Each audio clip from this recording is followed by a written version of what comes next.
Good morning students. आज हम पढ़ रहे हैं पाठ 11 अपठित गद्यांश। क्या होता है अपठित? अपठित का अर्थ है जो पहले कभी न पढ़ा हो, यानी जिसे आपने पहले से पढ़ नहीं रखा है उसे अपठित कहा जाता है। और गद्यांश यानी पैसेज हो गया कि एक पैराग्राफ आपको दिया गया है जो आपने पहले कभी नहीं पढ़ा है। उस अपठित गद्यांश के नीचे उस पर आधारित कुछ प्रश्न दिए जाते हैं जिनके उत्तर आपको देने होते हैं। यह अपठित गद्यांश होता है। उत्तर देने के लिए हमें निम्नलिखित बातों का ध्यान रखना चाहिए, जैसे कि गद्यांश को बार बार पढ़कर उसके अर्थ को समझें कि उसमें कहा क्या गया है। जो गद्यांश, जो पैसेज आपको दिया गया है उसे पढ़कर आपको ये समझना है कि उसमें आपसे क्या कहा जा रहा है, वो गद्यांश किस विषय पर है, ये आपको समझना होता है।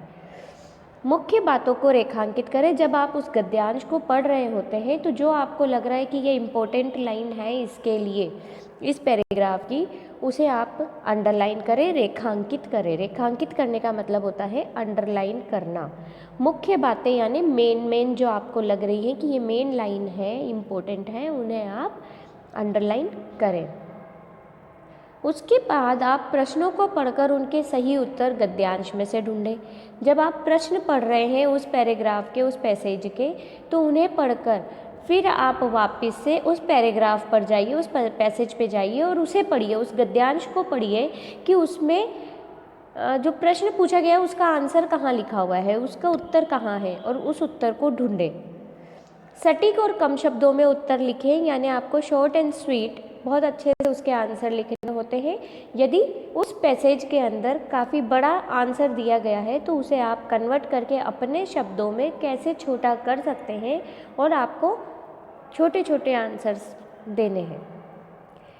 अगला इसमें लिखा है बहुविकल्पीय अंश। प्रश्नों के विकल्प को ध्यान से चुनें, यानी जो MCQ बेस आपके पास क्वेश्चन आते हैं मल्टीपल चॉइस वाले, उनको आपको ध्यान से पढ़ना है और जो सही आंसर है उसे आपको चुनना होता है। जो आपको ऑप्शंस दिए गए हैं उसमें उन्हें आप ध्यान से चुनें कि वो ऑप्शन सही है या नहीं। उसका आंसर भी आपको उस पैसेज के अंदर मिल जाता है। तो इसका अर्थ ये हुआ कि जिस गद्यांश को आपने पहले नहीं पढ़ा है उसे हम अपठित गद्यांश कहते हैं, और उनके लिए हमें इन बातों को ध्यान में रखना चाहिए जब हम उस पैसेज के प्रश्नों का आंसर दे रहे हैं। तो इस प्रकार यह अपठित गद्यांश है।